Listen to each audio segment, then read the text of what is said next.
नमस्कार सर्वांना. श्री स्वामी समर्थ. दुर्गा सप्तशती म्हणणे शक्य नाही असे पठण करा, संपूर्ण पुण्य मिळवा. दुर्गा सप्तशतीचे पठणाचे फायदे काय? चला तर मग पाहूया. नवरात्र उत्सव म्हणजे साक्षात शक्ती देवतेचा उत्सव. देवीच्या विविध श्लोक, मंत्र, पाठ यामध्ये श्री दुर्गा सप्तशती म्हणजे विशेष महत्त्वाचे मानले गेले आहे. अनेक भाविक नवरात्रीतील प्रत्येक दिवशी दुर्गा सप्तशती पठण करतात.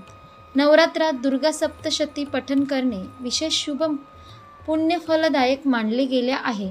दुर्गा सप्तशती म्हणण्यासाठी किमान 3 तास लागतात. मात्र धावपळीच्या आणि धक्काधक्कीच्या जीवनात इच्छा असूनही संपूर्ण दुर्गा सप्तशतीचे पठण करणे शक्य होत नाही, तेव्हा काळजी करू नये. यावर एक सोपा उपाय सांगितला गेला आहे, जेणेकरून संपूर्ण दुर्गा सप्तशती पठणाचे पुण्य लाभू शकेल. नेमके काय करावे जाणून घेऊया. या देवी सर्वभूतेषु शक्तिरूपेण संस्थिता नमस्तस्ये नमस्तस्ये नमस्तस्ये नमो नमः. नवरात्र उत्सव म्हणजे साक्षात शक्ती देवतेचा उत्सव. शक्तीची निरनिराळी रूपे आपल्याकडे परंपरेने पूजली जातात. दुर्गा देवीच्या उपासना, आराधना, नामस्मरण, जप करण्यासाठी शारदीय नवरात्र उत्सवाचा कालावधी अतिशय शुभ आणि पुण्यफलदायी मानला गेला आहे. नवरात्रात केलेले दुर्गा देवीचे पूजन सर्वश्रेष्ठ मानले गेले आहे.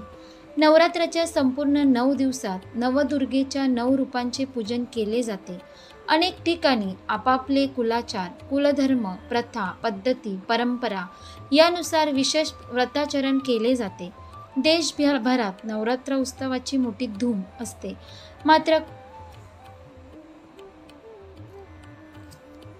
मात्र देवीच्या विविध श्लोक, मंत्र, पाठ यामध्ये श्री दुर्गा सप्तशती विशेष महत्त्वाचे मानले गेले आहे. अनेक भाविक नवरात्रातील प्रत्येक दिवशी दुर्गा सप्तशती पठण करतात.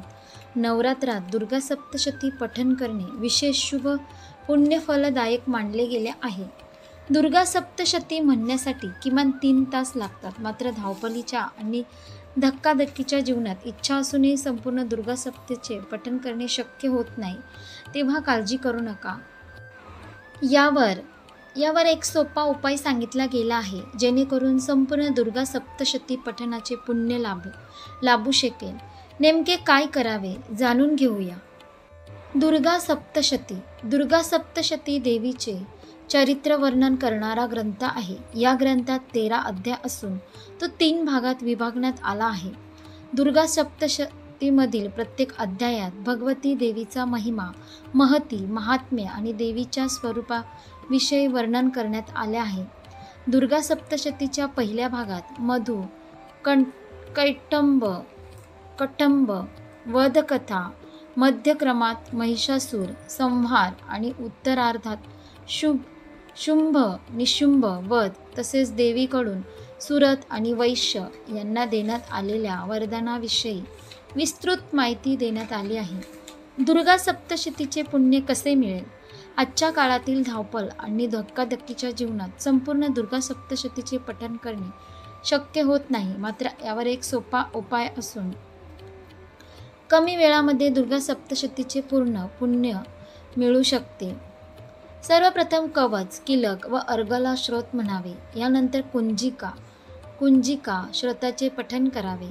असे केल्याने संपूर्ण दुर्गा सप्तशती म्हटल्याचे पुण्य फल प्राप्त होते असे सांगितले जाते. एका पौराणिक कथेनुसार महादेव शिवशंकराने पार्वती देवीला या उपायाबद्दल सांगितल्याचे म्हटले आहे. महादेव शिवशंकर व पार्वती देवी संवाद. पुराणातील एक कथेनुसार महादेव शिवशंकर आणि माता पार्वती यांच्यातील एका संवादादरम्यान शिवाने पार्वती देवीला दुर्गा सप्तशती पाठाचे संपूर्ण पुण्य कसे मिळवावे याबाबत सांगितले.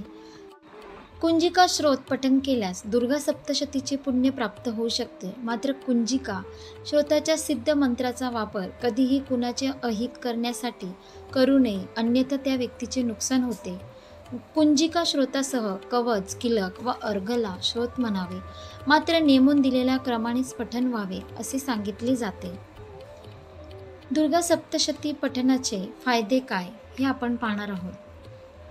नवरात्रीतील प्रत्येक दिवशी दुर्गा सप्तशती पठण केल्यास दुर्गा देवीचे शुभ आशीर्वाद आणि कृपादृष्टी लागते. अनेक संकटातून बाहेर पडण्यास यामुळे मोलाची मदत होते.